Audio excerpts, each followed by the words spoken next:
Ooh, Dome Theory, fresh new edition to end the week here, and it's a good time to do it. I like honing in on one team, one matchup when we can, and this was certainly a game to do it here between the Celtics and Grizzlies on Thursday. We have Damichael Cole with us here from Memphis's Commercial Appeal, and the new co-host of Locked On Grizzlies. Congratulations, my man.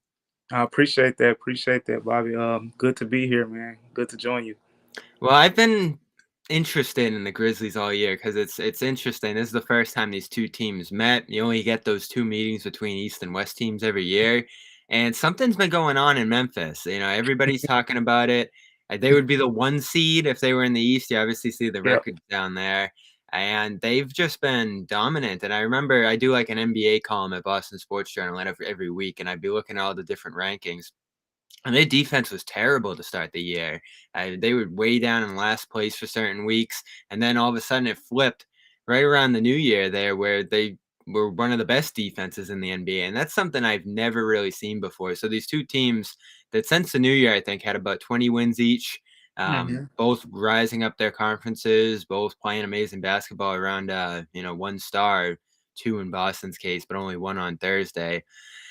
This was a critical meeting for both these teams here, and Boston kind of came out and made a statement against Memphis there, and Ja Morant, who was just on this 40-point per game tear for a couple games there, and he did it again, even Yeah, in a right. loss. He closed in. Yeah, yeah, exactly. Man, it was a fun game. I think it was interesting.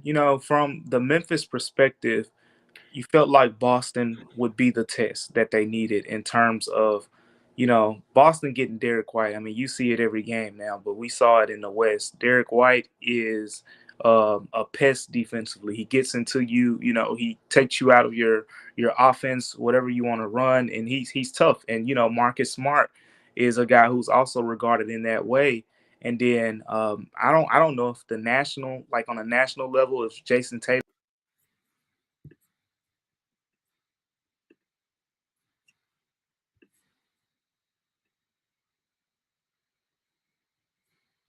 Oh,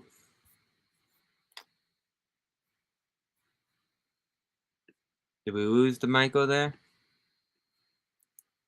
Oh, there he goes. All right, I think we got him back here. We'll pull him back in.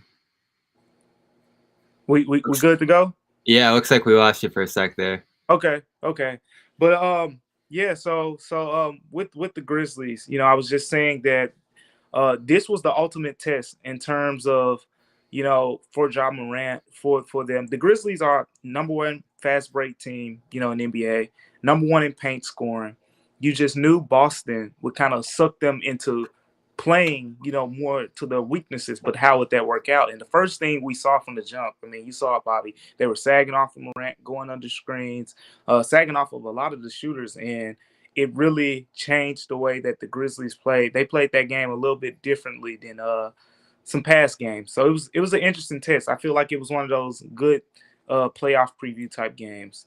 Felt like a playoff game. The Yeah. Garden was packed. You felt the gas. There's a pretty loud applause in the pregame intros there for Ja Yep. Morant, which isn't usual in Boston unless you get some sort of Celtics connection.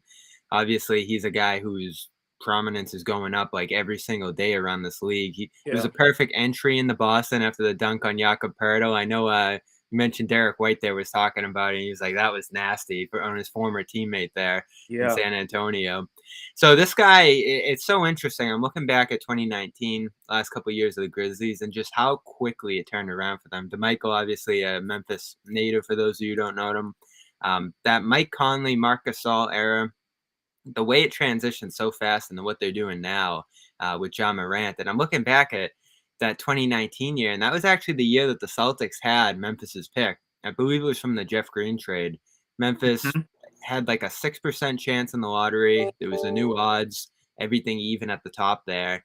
And they had a 6% chance to get up to that spot where they picked Ja Morant. They ended up getting up there, grabbing him, and it's really been like a 1, maybe 2 year transition into what they're doing now here, which is just insane. And it's mostly been about him. I know they've gotten other good pieces in there. They have a good coach in Taylor Jenkins who's put it all together pretty fast here, but it's amazing to me, and I kind of want your perspective on it and just how quickly it's happened for this group with him at the center of it. What's he, 22 now?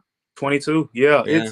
it's crazy. I mean, but you in Boston, you kind of have the idea of how this works because Boston they hit on guys like Marcus Smart, and then a couple years went by, and then you got Jason Tatum, Jaylen Brown, and those guys, Terry Rozier, they really hit on some picks in their own right that were core pieces to putting this team together, and just the foundation they've had the past few years. And it's similar with the Grizzlies, but no one saw it happening this fast. But it's consistent. They're consistently going upward, and it's like they're doing what you expect most young teams to do, but they're just doing it at an accelerated pace. For example, Ja Morant's rookie year was the bubble year, and Hmm. Ja.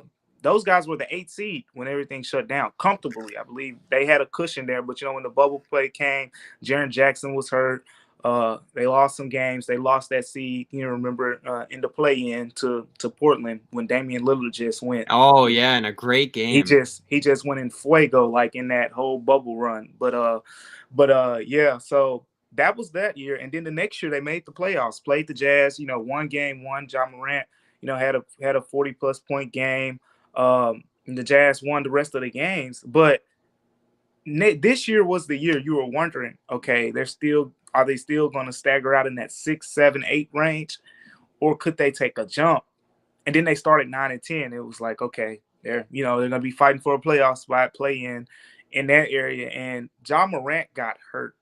When Ja Morant got hurt, you saw so many players. And like I said, you with the Celtics, I think you see it a lot with guys like Peyton Pritchard and maybe like a guy like Romeo Langford when he was here. When you give those younger guys, more playing time, and they start to do more things than they're usually doing, when they're just usually spotting up, playing defense, staying out of the way of the star guys. When Ja got hurt, Desmond Bane had to become basically a 20-point per game scorer. Jaren Jackson had to create a lot of his own offense. Tyus Jones had to become more aggressive as a scorer than he had been at any point in the season, and so forth.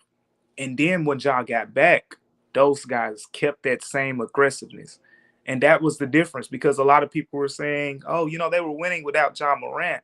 Yes, that was the case. And that's a credit to Taylor Jenkins as well in the defense and all those things. But the biggest key, I think, was young guys got confidence. Young guys started to play in bigger roles. And now when Ja got back, Desmond Bane was still, taking those same shots with the same confidence. Tyus Jones, when he came in the game off the bench, was still taking those same shots with that same confidence. And it just became a well-oiled machine. They've turned into one of the best benches in the NBA. They have a clear identity in terms of they like to get out and transition. They like to score in the paint. They like to run. They like to create havocs. Defensively, they're top in the league, steals, blocks. They're near the top in loose balls recovered. That is their brand of play, and they formed that identity. And now, they're just getting better and better at it. But yeah, it's a young team gaining confidence. For sure, and it reflects that old team so well. I mean, the Grizzlies, ever since they've gotten good near the beginning of last decade, they've Yeah. had that identity. You had the grit and grind era, and this Yep. this is so similar to it. Obviously, a guy at the top in Morant who just has this massive personality, kind of like Tony Allen did at the top of Yep. that group back then. And the way that he just puts on this whole group of guys that are kind of unsung. I think people know Desmond Bane at this point, but when I follow Ja Morant on Twitter and when he's tweeting late into the night and he's shouting out all his teammates and he's, putting on people the different highlights of what guys are doing around him, like that's a brand of leadership that's pretty new to the NBA, I would say, where he's just putting on this small market team that's doing an amazing job and he's got that stardom, but he's also putting all his followers on and everyone around the league to all the other amazing performances that the people around him are doing. And like you said, it's a young group, a lot of guys that have just been awesome draft picks. I know draft Twitter's in love with what Memphis has done year in and year out. And, they did tell us about Desmond Bane and what he Yeah. was going to Yep. become there. Like the Yep. Celtics take him 30th. I tried to get in with Taylor Jenkins on the call last night and kind of see what happened there because I feel like the story still hasn't been told. about exactly how that went down. I know it Yeah. was a salary dump on Boston's end, and the pick ended up going out there. But was that like a thing where Boston was interested in him, and they ended up sending him over? Or was that pick already in Memphis's hand, and that was pretty much their selection? I still haven't heard definitively either way, but he has just turned out to not only be an amazing shooter, which I think people knew coming in, but he's been an all-around great player. And like you talked about there, he kind of carried them through that stretch when Morant was out and Tyus Jones was filling in a point. Yeah, exactly. I mean, it's it's a team full of guys that have really just accelerated their games. Taking those jumps. I feel like usually every year, young players are inconsistent in the NBA for the most part. You have the exceptions, but for the most part. But a lot of these guys are taking the jump at the same time. DeAnthony Melton coming off the bench with his jump. Desmond Bane, I mean, he's been one of the more consistent shooters in the NBA, and now he's doing things off of the dribble. I just mentioned Tyus Jones, but Brandon Clark off of the bench. I feel like Brandon Clark could start for a lot of NBA teams. He's very efficient as a scorer. He does a lot of his work in the paint, kind of like to the Grizzlies moniker. And he's one of those guys who gets a lot of offensive boards, which is another thing the Grizzlies are top in the NBA in as well.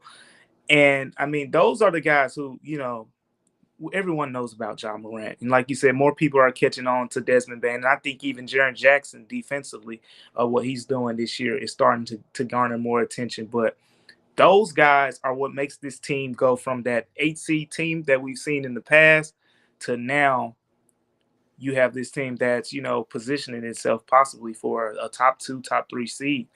And it's a lot of pieces, but Desmond Bane has been a big part of that. I mean, we saw in that fourth quarter yesterday against Boston, he finally got his shot going, but he had struggled for about 3 games, pretty much since coming out of the All-Star break.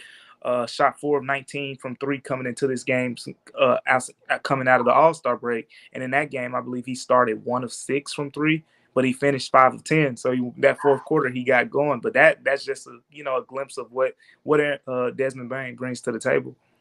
Yeah, and obviously Jaren Jackson can defend like crazy inside. Yeah. The blocks he puts up game in and game out are pretty impressive there. I'm still waiting for him to put it all together as a player, but I have more hope for him than I did coming in. And like you talked about, he had the injuries there for a while. I found it interesting last night you tweeted about Steven Adams being second best player on the Grizzlies in February, looking back on it. Yeah. And I know he had an injury last night and wasn't exactly himself. But that trade, it's amazing to me how big of an impact that trade, which just kind of looked like a salary dump and a pick flipping both ways, how big of an impact that had on both groups. Because I think New Orleans comes away with it happy, getting Jonas Valanciunas, who's just been awesome for them, really reshaped their offense and given them a new dynamic with a big presence inside. And on the Memphis end, you look at the starting lineup, you got Adams and you got Zaire Williams, who was the pick that they got from New Orleans there in that deal. And that's 2 of your 5 starters right there. And Adams has just been this amazing chemistry guy for them. Obviously a big interior presence who can get a double-double each game. And I still look back at him carrying Tony Bradley away from that scrap. I can't hear you. You got me? You got me?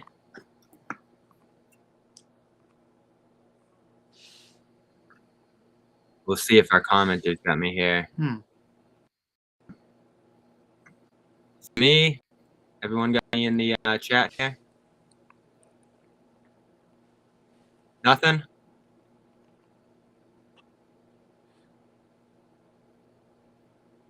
Everyone got me in the chat here? Let's see if it's me or if it's him.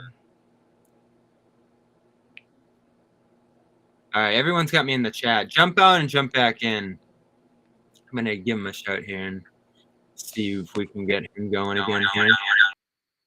Oh, here we go. All right, we're going to grab him on the phone. We're working through it here, people. Here he is. There we go. Everyone got me in the chat here. Keep the momentum going. It's me or if it's him. Can you hear me? Yep, I got you now. All right, everyone's got me in the chat. Jump out and jump back in. I'm going to give him a shout here and see if we can get him going again here. Oh, here we go. All right, we're going to grab him on the phone. I got you. I got some echo coming back in. Yeah, there we go. There we go. Sorry about that. I don't know. I think the sound just went out while you were talking there. So yeah, so I was talking Steven Adams, that trade. Yeah. And the impact it had for both sides, Jonas going on to New Orleans and being a three-point shooter and an interior presence for them, Adams, and then Zaire Williams, 2 of your 5 starters there. If you're Memphis, coming from that deal, which just kind of looked like a salary dump, Eric Bledsoe coming over and getting flipped again there, but it ended up being, I don't want to say like a transformative trade for the Grizzlies, but definitely one that boosted the locker room and gave them both a young guy that's fit in right away here with the starters for 22 straight games, and Adams, who's been a double-double some nights, and then when he's not on other nights, he's carrying Tony Bradley out of a scrap there. And one of the great highlights of this year. Yeah, I mean, man, winning on the margins, you know, I think that's what separates the good drafting teams to the great drafting teams, you know. I talked about the Celtics earlier. I mean, they've done it for a while, you know, with guys, you know, like Terry Rozier wasn't a top 10 pick, but he was, you know, just a big part of those teams and guys like that. But I mean, Robert Williams, for example, late first round pick, and you know, he's It a is starter. amazing. Yeah, like you pretty much put the pieces, and I think a lot of people wish Rozier was still here, but it went Smart, Rozier, Brown, Tatum, Williams in 5 straight drafts. Yep, exactly. So you win, you know, you win in those little small marginal pieces. Like you don't always have to you know, you don't have to be some super scout to hit on a top 5 pick. But when you get those guys, you know, the Brandon Clarks of the world, and you know, like what they did with Steven Adams and Jonas Valanciunas. I mean, here's the thing with Steven Adams, you know, we see, you know, from a national perspective, he's known as one of those dirty work guys. He's the coolest guy in the NBA. That's what I'll call him. Yeah, he's definitely he's a great guy. He's hilarious. But what he's done for this team, I mean, for one, Steven Adams at 28 years old is the oldest guy on this team. That should tell you a lot about just the youthfulness of this bunch. But for example, Ja Morant, and I wrote a story about Ja Morant's paint production this season. You know, it's historical. He's leading the NBA in paint points as a point guard. Hasn't been done in the last 25 years. And Steven Adams is a big part of that. I don't know if we saw it yesterday as much, you know, with the ankle injury, and we don't know how effective he was after that point. But one thing that they usually do in games is Steven Adams will do something where he like sets a screen, and once he sets the screen, Ja Morant puts the guard on his back. You know, we see a lot of guys do that when they set the screen. They get the guard behind them, put the guard on his back. But Steven Adams rolls to the rim while Ja Morant is going to the rim, and he kind of shields the big man, which is a lot of times giving Ja Morant a wide open layup, or is forcing another defender to come down and kick it to Zaire Williams or Desmond Bane for, you know, wide open 3-pointer every single time. So it's those little things. That was a tip from Steven Adams. Steven Adams came, you know, in the summer, he told Ja Morant, hey, you know, let's work on this. And now Ja Morant leads the NBA in paint scoring. His screen setting, you know, best screen assist in the league and all that is a big part. But I mean, his passing, you know, he threw some passes yesterday as well. But he's averaging 3.3 assists a game, career high for him. We just touched on the rebounding. He's a monster on the board, #1 offensive rebounder in the NBA, and he's a big reason. Every stat where you see the Grizzlies are near the top of the NBA or at the top of the NBA, you can point to Steven Adams somehow having an impact on that, whether it's rebounding and the offensive rebounding, whether it's the blocks, whether it's the fast break points. I mean, we saw him launch a pass 90 feet, you know, to Ja Morant for one of the craziest plays I've ever seen.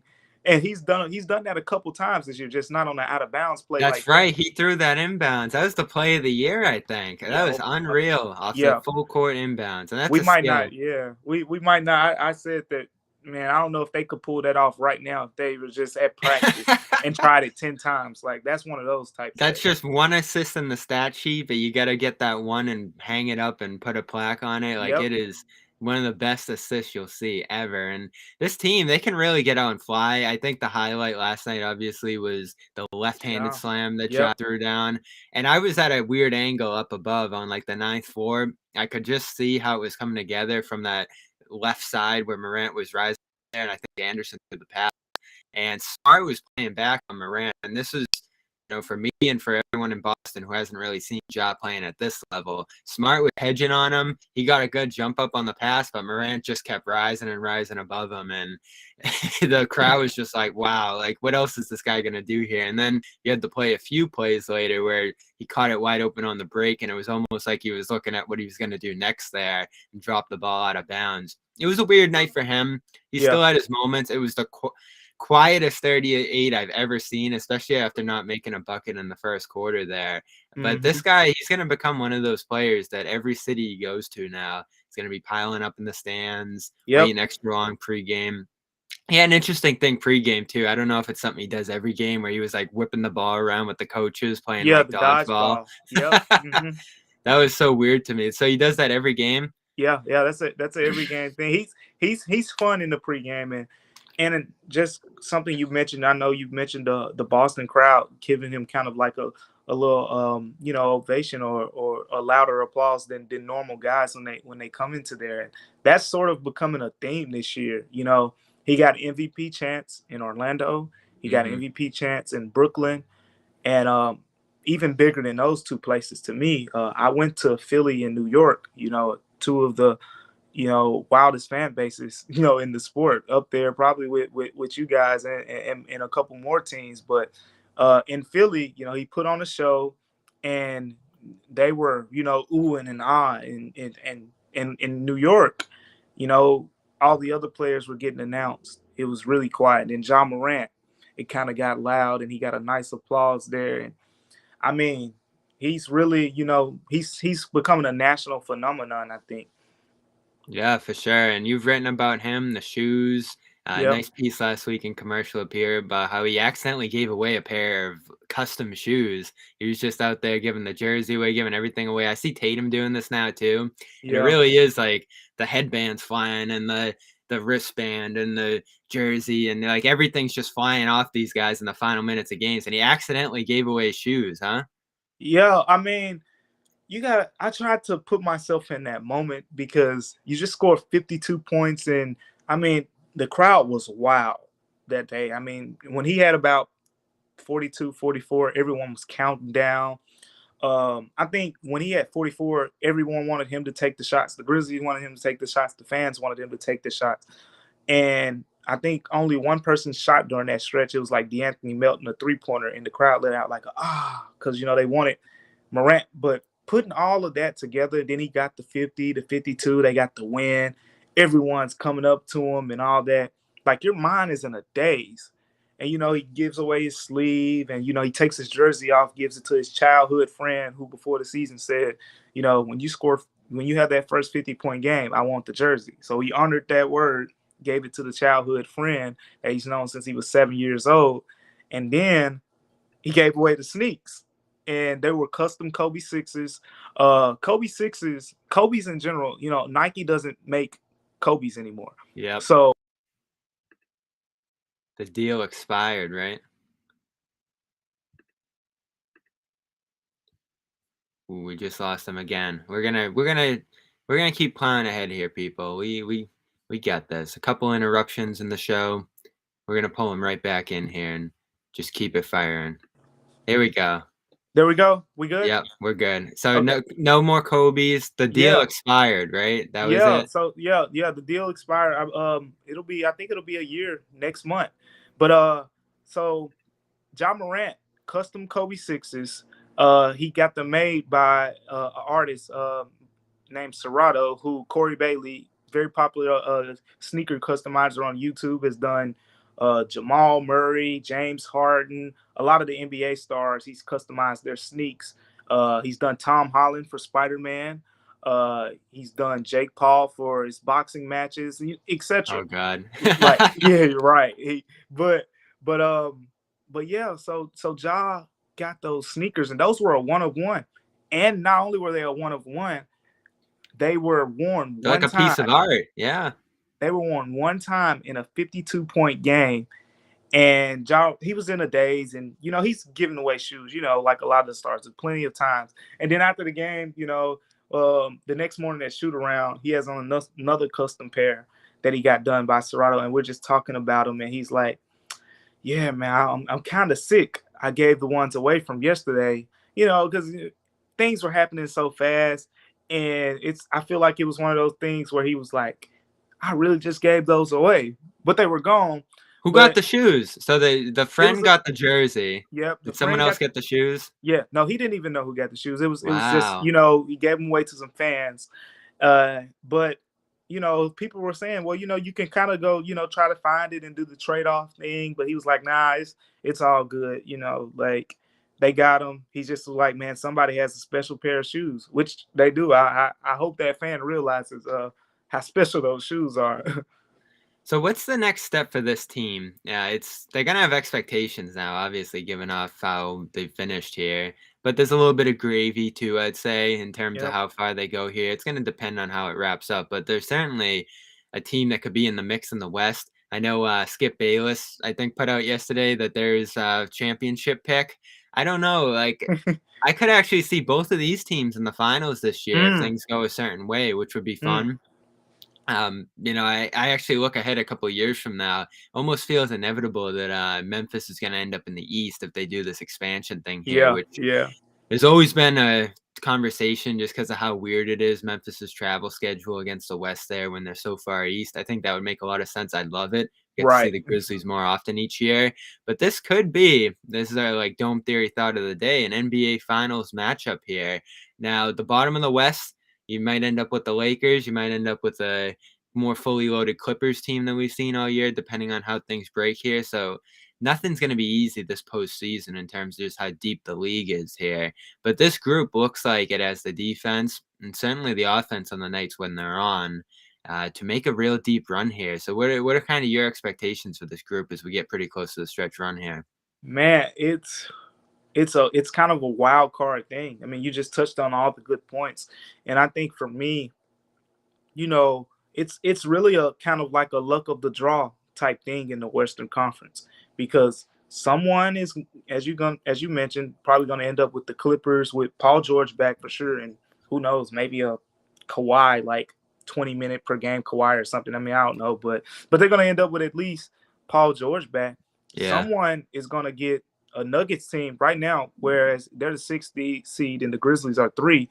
The Grizzlies would draw the Nuggets in the first round Memphis, Denver. Wow, that would be a with Jamal grind. Murray and Michael Porter. That's a normal top three seed in the Western Conference in most years. So you'd get them in that situation. That's not an ideal, normal first round matchup. And Minnesota's been really good. Minnesota has been really good.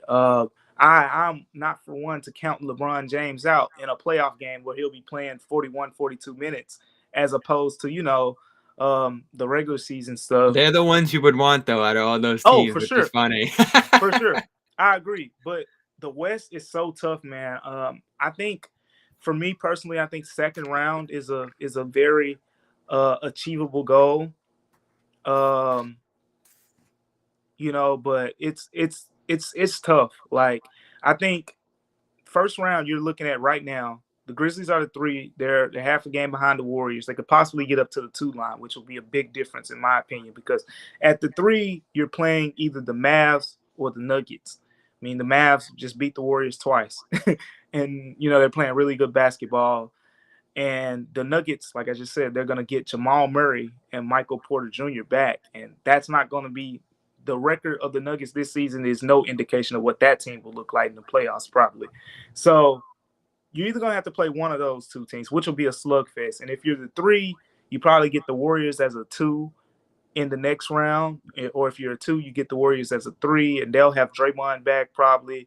And, the starters, Steph Curry, those guys will be playing a lot more minutes. Those are tough matchups, man. And the Grizzlies actually have fared as well as anyone against Golden State, the past couple years. They beat them in the play-in last season. They beat them a couple times this year. But, I mean, I see second round. Western Conference Finals is for sure a possibility. Like, don't get me wrong, because the Grizzlies have been playing as good as anybody since Christmas.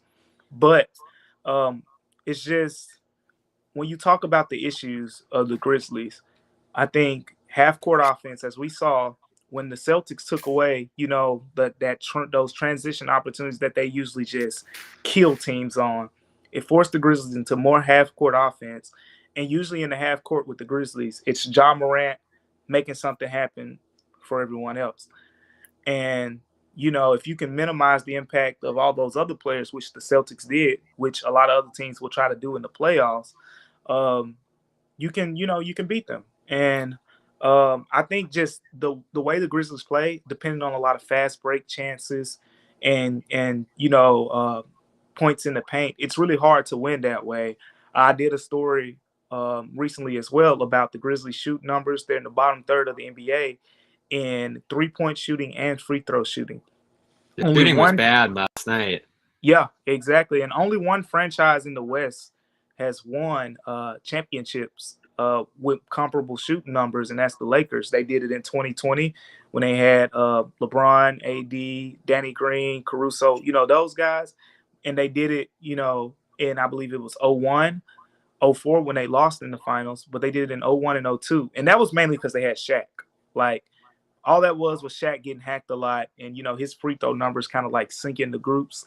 But yeah, those are the only teams that have had comparable numbers out the West that have won it. So winning the West is really tough for me this year. I mean, when you talk about a couple years and stuff like that, I can see it without a doubt because they're gonna get more shooting. Zaire Williams is a rookie this year. I think he's gonna be really good. There's potential for more, but this year, I mean, I think just getting farther than last year, get a good second round series against the Warriors, 7 games, that'll earn you your respect to me. For sure. And staying out of that Phoenix bracket is helpful for them Yeah, because Golden State, we'll see what happens with Green. That's really scary for them. I know they yeah, lost again last night. They do not look like themselves without him. at all. Yeah, Curry's struggle-filled year, which is amazing after he was like that inevitable MVP to begin the year, first quarter there, has been weird to watch. And then the Jazz are kind of floating around there. That's obviously a team that gave yeah, Grizzlies trouble last year. I'm terrified of Dallas. Seeing what they're doing lately with Luke at the top. It's gonna be crazy out there. And like all those returns at the bottom, Denver getting Murray, like you talked about, Clippers getting man. George, just completely reshapes the bottom of the conference. I feel the same way about Boston. We talk about the similarities between these two groups. Yep. We'll talk about them for a minute before we get out of here. They're on the bottom half of the conference, obviously, because of that horrible start that they got off to. So they could rise up to the top here, but it's almost advantageous if you're Boston to stay where you are right now in the 4-5 matchup with it could be Milwaukee, could be Chicago. Like they're gonna have a daunting first round series no matter how you look at it here. But if you're up at the top of the East, you might end up with a Brooklyn team with KD and Kyrie fully available. Man. Toronto's been a menace all year. So it's not easy down at the bottom of the East either. And you're almost better off staying out of that lineup with the 1 seed. I mean, the East is just so much better this year. So there's no real avoiding anything out there. But you're not in a terrible spot if you're Boston, or a much worse spot than Miami is as the 1 seed Right, if you're right there. But overall, your impressions of Boston after just another lockdown defensive night for that group. Like what they're doing right now, just piling up those stops to start games. They're doing that every single game. You obviously saw Yeah. them hold Morant to 0-6 in that first quarter. Mm-hmm. Yeah. I mean, so the Grizzlies have been the top first quarter scoring team in the NBA. They actually entered this game. It's one of those, I think, those local stats. But I don't know if the Boston people know that the Grizzlies had 13 consecutive games with 30 or more points in the first quarter. Boston held them to 20.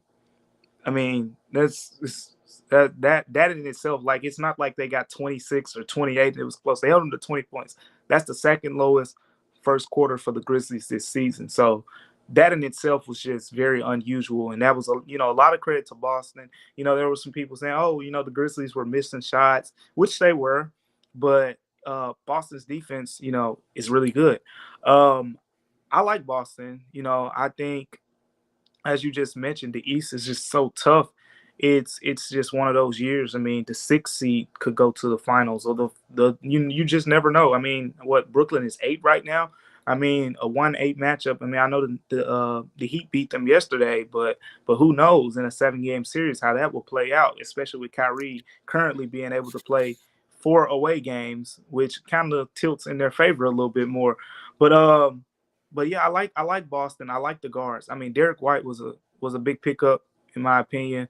I'm big on having guards who can pressure the ball and take you out of an offense. I think all of the championship teams we've seen in recent years have had that.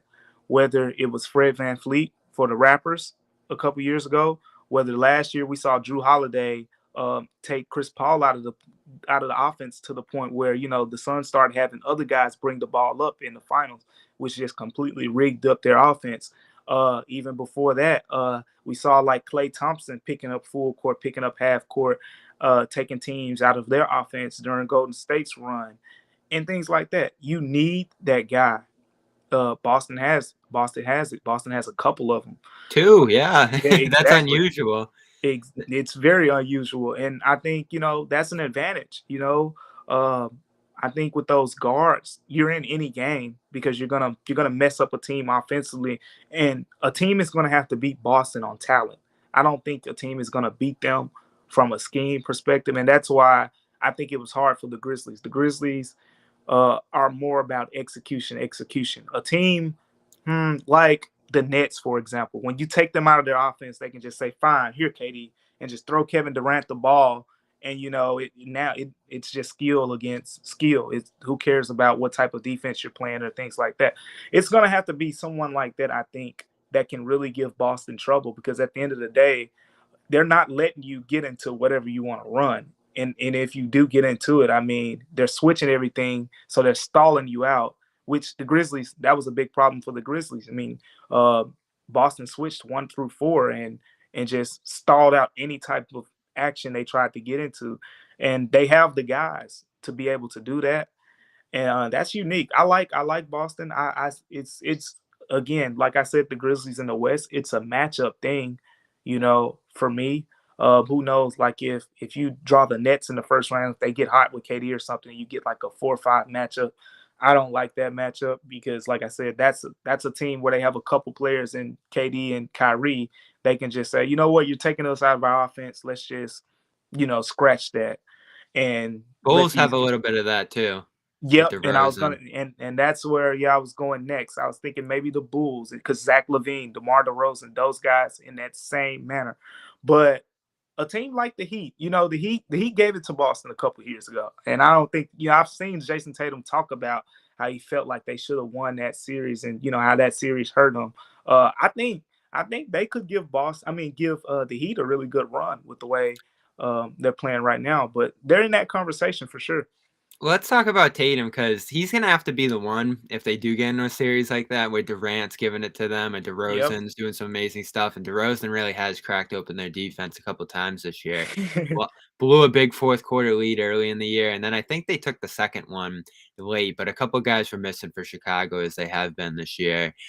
Philly looks daunting. You definitely get two Man, guys there that could really exactly. explode in Same thing. isolation. Yep. So there's some matchups there. So it's gonna come down to something I've been keen on our post-game show and other locations here is Brown and Tatum reaching a next level. And Tatum looks like he's getting there, especially with the passing that we saw on display last night and against Atlanta on Tuesday. Brown's still trying to find his way, it feels like, figure out like where he fits in with all they're doing right now offensively because Tatum has the ball a lot. White's obviously getting involved in that, and Smart is really taking on the point guard role this year and made it his own. So I feel good about where Tatum's going in terms of him being able to really be a force come playoff time. Brown is sort of that X factor. If he's that second guy gunning it and scoring 20, 30, they're going to be tough to stop on the offensive end too, which is where you really start talking about championship potential because you need like that top tier defense, which they obviously have. And then you definitely need like a top 10 offense, I'd say, to win a championship. And they're sort of scrapping it together right now. But if Brown and Tatum score like they can and really find themselves as a duo, that's when you start talking about the Celtics as a championship team. So I don't know where you kind of see Brown and Tatum being at in terms of being able to carry a team like that. Yeah. I like them. When you talk about duos in the East, they're in that top tier. I wouldn't put them at the very top. I like uh with the Bulls, I say DeRozan and whoever has it because they have, a lot of times it'll be Zach LaVine, but Vucevic has his nights. Lonzo Ball, when they get him back, I mean, Lonzo Ball was really good earlier this season. I don't think of people really just remember that. But you know, the Bulls, James Harden and Embiid, you know, that's a given most nights. But that's a matchup I really want to see Celtics Bulls being, because you know, the Celtics have the guards who can, you know, cause a little trouble for James Harden. I mean, it's those type of guards historically who can, you know, take away and crowd his space And they without beat Philly fouling. by 50 last Yep. time they played them. Yeah, they bust the scoreboard on them, as we say. So yeah, those are a couple teams, but as a duo, Tatum and Brown, I mean, they're in that tier where you feel like, you know, when a team's taking you out of your offense and it's not working, you can go to those guys. You can go to Tatum. You can go to Brown, and they can get you some baskets. I think the key for them actually is a little bit different, because you talked about Tatum's passing, and you would know more about it than me. But I remember, you know, earlier in the season when They were getting called out on their passing, right? I think that's where he's going with that there, and that's been obviously the emphasis. The whole thing for Ime Udoka has been getting these guys going as passers, and probably is going to come down to other guys hitting shots. Grant Williams, who's been on fire from three, 3 of 3 against Memphis, 2 of 4 against Atlanta on Tuesday, I believe it is. Horford getting going, 34, 35% from 3. Those are going to be the keys there. I think that's where you're going, right, Damichael, in terms of the passing? yeah, the passing with Brown and Tatum. I think keeping those guys involved, you know, keeping Marcus Smart, Derek White, and you know, the rest of that group involved offensively, Al Horford and those guys. I mean, I'm sure Al Horford, I mean, he's a vet, he probably doesn't care as much as the other guys, but keeping those guys just involved is important. I mean, we see Golden State, I think, is the model example in terms of, you knew Steph Curry and KD were the guys, and Clay, but every playoff series, we saw one of those other guys have a really big game for a lot of their runs. And you know, I think last year that was the same case with the Bucks, and that was the same case with the Suns. You knew it was Chris Paul and Devin Booker, but Mikal Bridges had some games, and you know, Mm. Cam Johnson, DeAndre Ayton. I mean, that's how the playoffs work. And Kyrie and Kevin Durant are going to carry that team, but you know, Ben Simmons was going to have a game, or Patty Mills, or if you go over to Philly, you know, Tyrese Maxey is going to have his game. Tobias Harris. It's who's going to be that guys for Boston, and will Jayson Tatum and Jaylen Brown allow them to be, because at the end of the day, they're not going to be able to just average 30 a piece and, you know, carry a team to the finals. You know, I feel like you're gonna need, you know, Derek White or Marcus Smart, or you know, some of those guys to really step up and really bring something. And that's the key, I think, in terms of for that. But as far as them as a tandem, I mean, they're in that conversation for sure. Yeah, and it's like the Tatum and the Brown connection specifically that's gonna be key, because Yeah, Tatum's gonna have to be the one setting Brown up, and they've gotten better at that this year. They were in a bad place with that early, and that was one of the things Ime caught on and was like, "These guys gotta learn how to play together," and a lot of people were talking about that. Can they play together? Do they need to be yeah. broken up? And it's looked a Trust lot me, they better. heard it in Memphis. They heard it in Mhm. Memphis. I know, this was the spot. They were like, if anyone's gonna jump on Brown, maybe it'd be Memphis there, and I certainly threw some trades around my own mind there, but luckily, we're past that. Looks like these 2 guys can coexist here and make things happen, and they're doing it a different way, certainly. I don't think Brown and Tatum, when they entered the league, ever imagined they'd be this grinded out, uh, steal every possession from opposing teams, run on the break, but they've embraced it, and I think they're having a lot of fun, because when you start losing like they have the last 2 years, anything works to get the winds flowing again, they're gonna embrace it, and they have, and it's a feel good group right now. Seeing Al Horford back doing what he did last night was amazing. I Yeah, love the fact that they got him back this season, and he's certainly been a man, veteran he piece. looked good. He looked Yeah, real good. pretty comparable, I think, what Adams is bringing to Memphis this year. They're both in later stages of their careers, not quite the same guys, but they're making it work, and they're having a subtle impact, doing little things that are Mhm. just making a big impact. And what you said about like trusting other guys, letting them touch the ball, letting them get their shots up, that's certainly what Tatum's been doing with Horford, because he has Mhm. struggled to shoot probably right up until this week all year. And then he had a big breakout game against Memphis when they really need him to. So we'll be hoping. We'll definitely see these two teams play again. I think it's the last Yep. game of the year that these Yep. two are going to meet in.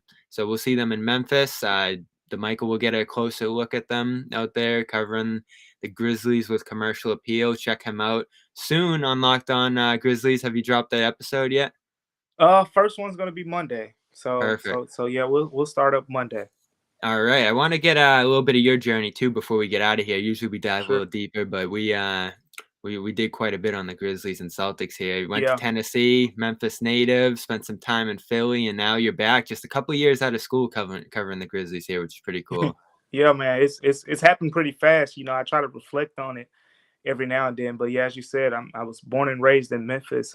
It's pretty much all I ever knew for 18 years. You know, I'd actually, when I got my first internship to leave Memphis, which was Sports Illustrated, after I graduated from the University of Tennessee, I went to New York City, and that was my first time ever leaving the South.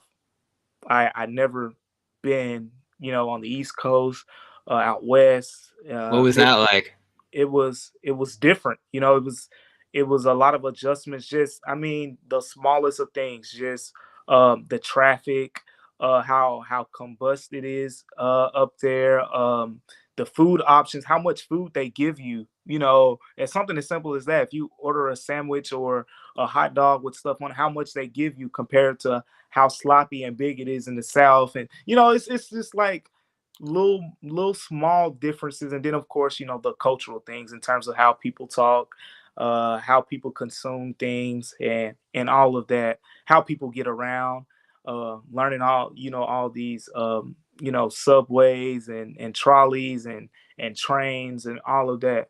It was all interesting. But yeah, I went to New York City for 9 weeks. It was a great experience, and straight from there, I got the opportunity at the Philadelphia Inquirer, where I started off as a fellow, and a year in, they extended my fellowship and then boosted me to full time, where I became the sports culture reporter there, and I believe that was actually summer of 2021. So I was only 4 or 5 months into that role, where I focused on a lot of you know, life, sports, intersecting stories. So I did some things, you know, on some guys at the Sixers, did some things with the Eagles players, and you know, I did some things with the Phillies. So it was more of a role where I would go in between the sports and try to get some of those stories. I did a lot of things on like fashion, culture, sneakers, etc. Almost like the, you know, the Ja Morant sneaker story. I did a lot of that in Philly. So this opportunity came up, and you know, it was a chance to become an NBA beat writer for one, and it was an opportunity to come back home for the first time for me, actually, in 6 years, since I was 18. You know, I went to school in Knoxville, which is in Tennessee, but it's 6 hours away. It's the whole other side of the state. So, you know, it was the opportunity to come back home, be around family, but more than anything, it was, you know, the chance to be an NBA beat writer on a team that was actually trending upwards. And at the time when I verbally agreed to take the job, I believe they were 9-10. So when the day I agreed to take the job, I think the next day, Ja Morant got that injury, and it was like, And that oh was a snap. scary one. Yeah, I didn't know what it was. I was like, oh man, I just took that job. You know, Ja Morant's gonna be out. So, but you know, he came back and they were good. You know, they were 12. I mean, 10-2 when he was out. I think they're 12-2 this season without him overall. But but yeah, that's pretty much my journey, man. It's happened pretty fast, but you know, we just stuck to the grind, and just, you know, just been appreciative of all the opportunities. Sports Illustrated was great for me in terms of a networking perspective, getting to know people. Even before Sports Illustrated, I got the Sports Illustrated opportunity through SJI, which is the Sports Journalism Institute. That was I think my big break internship, because that internship in my class, it was 14 of the top minority journalists in the country. So it gave us an opportunity to, you know, to get, you know, internships at a place like Commercial Appeal, USA Today. Other interns went to like MLB.com. My internship took me to Sports Illustrated, where I got that opportunity. Put out some good enough work where the Philly Inquirer was interested in getting me as a fellow, which led to my time in Memphis. So they all played off of each other, man. But it's been a fun journey for sure. I'm trying to do the math in my head. Were you at Tennessee when Grant was there? Oh yeah. We haven't talked. I'm surprised we haven't talked about that. Okay, so here's my Grant Williams. Here we So go. This is gonna so be good. I got to, let's see, my junior year was Grant Williams. I want to say sophomore year. Uh-huh. So yeah, he was a sophomore that year, and that was the team that was picked 13th in the SEC and ended up winning the regular season championship. And then the next year, they came back and they were, it was his last year, and they were really good. But Grant Williams was interesting, man. He wasn't your typical on campus, big star basketball player who's walking around, sucking up all of the love. He was, I mean, you guys know it now. Grant Williams was just like a nerd. Yeah. I remember one time, and a lot of the basketball players are pretty casual, but Grant Williams was the most casual guy. He's on campus. There's nothing flary about Grant Williams. He wears sweatpants around, and he's not trying to be the freshest guy walking around or anything. I'm at a red light, and I see him walking towards the Tennessee, basketball arena, Thompson Bowling Arena, and he's looking at me, and like I look at him, but I'm like, oh, he's walking to practice. I'm not gonna bother him. So I look the other way. Then I check back to look again to see if he's still looking, and then he looks and he just does like this awkward wave. And so I see him at practice later, and I was like, well, I wasn't trying to bother you because you're going to practice. Plus, I was at a red light. And he said the whole time he was just trying to figure out if that was really me or not. And so Grant Williams is an interesting guy, man. Of course, you guys know about him in the board games, and I think at UT that was one of our favorite things. I believe it was Canaan. Was that the name of it? Yeah. Yeah. Kana, or whatever, however you pronounce it. Yeah. He loved that game, and it was, the funniest part was just seeing how the rest of the guys, none of those guys were like Grant Williams, by the way. Admiral Schofield, Jordan Bone, Lamonte Turner, James Daniels, none of those guys were like, persona-wise like Grant Williams. Grant Williams was kind of the oddball, but he was so, he was the guy. He was the star player. He was first team. That is too funny.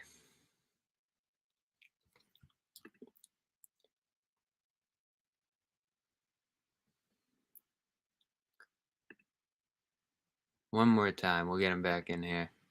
There we go. We're good? Yeah, we're good. Yeah, I was just saying that, he was the oddball out of the group. And they were a fun team. They danced a lot. They were real charismatic.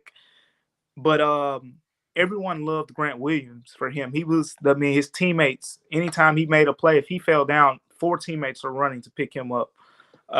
He was that type of guy. And I always felt, he'd have a good role in the NBA, but seeing how he's just like, really toned in on his game, and he's been money, on those The 3-pointers. shooting. You never saw that, huh? Man, you saw him take a lot of mid-range jumpers, but it was very rare that he was money from the mid-range then, but you didn't see it happening like this. Like, he's a guy now, he's open. I mean, I've seen a couple games where he hasn't missed. So like it's kind of fun to see, but yeah, he deserves it, man. Grant Williams was like such a great guy.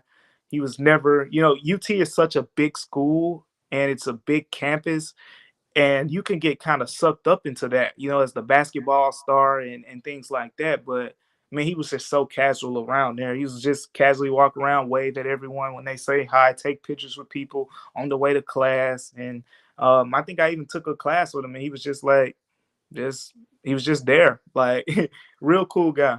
Yeah, no, and he doesn't look like a star basketball player either. Not at like all, the short yeah. stature there. A little beefy, I think, coming into the league too, and he ended up shedding some of that weight last summer. Man, they gave it to him in the chat because he had a rough year last year, and wasn't really in the rotation. Everyone was like, "Oh, Grant." He was like the easiest guy to dump on, and Yeah, yeah, now he's coming out this year, and just everyone's like, "Oh my God, Grant! Like, how did this happen?" Because he's hitting yeah. every three he takes. He's making great passes. He's getting downhill a little bit. Like, he's become a player that is almost indispensable for this team. I said, like, just a phenomenal bench player when you think about the different things that he does there. And he was pretty good as a rookie too. He's sort of playing some small ball five for them in that bubble. And, I think people were disappointed that they didn't get Clark, who was right around there, and they traded the Thibault pick to get him.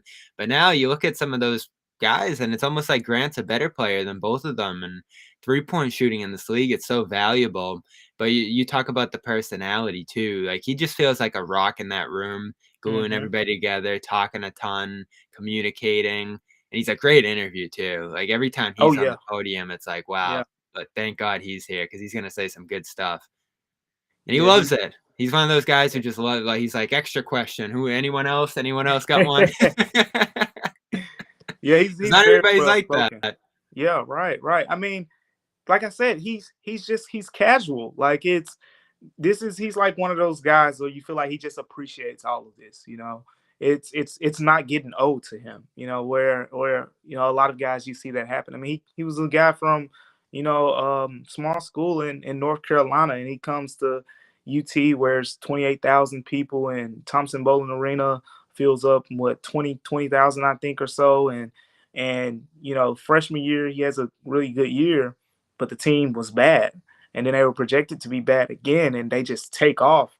But even then, his junior year, it's just ho hum business. Like, he's still the same guy. You couldn't have tell by his junior year or his freshman year, like, oh, he's the big guy on campus now, or oh, it's just Grant Williams, the guy, the 3-star from Carolina. You wouldn't have been able to tell just by the way he walks around campus. Yeah, I remember talking to Steven Silas before they were playing the Rockets, and it Yeah. almost felt weird to ask. I was like, "Are you guys keying in on Grant a little bit more for this game?" And he was like, "Yeah, we're really keying in on Grant." And I actually didn't know that they knew each other from Carolina. And Yep. Silas used to go to his practices and stuff, and Hmm. he was almost shocked by the kind of player he became because it's so different from Tennessee and certainly from high school what he's doing now in this league. And pretty big credit to him. You got to change your game sometimes to make it in the league, and he certainly has. So Grant will be a staple on this team for many years to come, it looks like here. And that was looking like a shaky draft for Boston after a bunch of good ones, like we opened Yeah. the Right. talking about. But now he's another guy that they hit on. Probably Danny's last great pick, looking at how the one after that went. But Pritchard looks good too. So we'll give Danny his credit. I know he's gotten a lot of flack too, heading out the door in Boston, and Brad obviously now is going to be making picks for a while with all the picks he's sending out. So Damichael Cole, great conversation here. Great to meet you today, and I think everybody will send them over to your work at Damichael Damichaelc on Twitter. Damichael C. Go follow him there and check out his work in the Commercial Appeal. New Locked On Grizzlies coming Monday for his first appearance on there. So check that out. And of course, get Dome Theory wherever you get your podcast, Spotify, Stitcher, iTunes, anywhere, clnsmedia.com. Post game's back on Sunday, Nets Celtics, 1 o'clock. So we'll be live from the Garden around 3:30. And we'll see the Grizzlies again to end this season. That Yep. game will be coming up quick. So, Damichael, great having you here. Thanks again. Likewise, my man. Appreciate you for having me. Looking forward to it. Looking forward to that last game in the season as well.